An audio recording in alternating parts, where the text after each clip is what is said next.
Hi, I'm Alfred. Today, I'm going to show you how to turn a LinkedIn search result into a campaign. A LinkedIn search URL feature enables you to use any URL generated from a search you've done in your LinkedIn account. Once you've narrowed down your search, copy the URL and paste it in the URL field you see on your screen.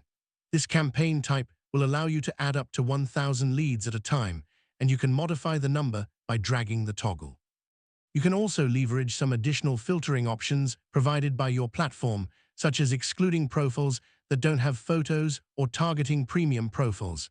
This gives you great control over the quality of leads gathered from the search. The next step is to create your campaign sequence by adding different steps that you wish to automate. You can choose from engagement steps, connection requests, and LinkedIn messages. All of your messages are fully customizable, and you can personalize them through different values or using templates. You can also modify the days or hours that you'd like to wait between each step. Once you're done, go ahead and click on Next and give your campaign a name. If you're happy with how your campaign looks, click on Publish and our platform will take it from here. I'm Alfred. I look forward to helping you again.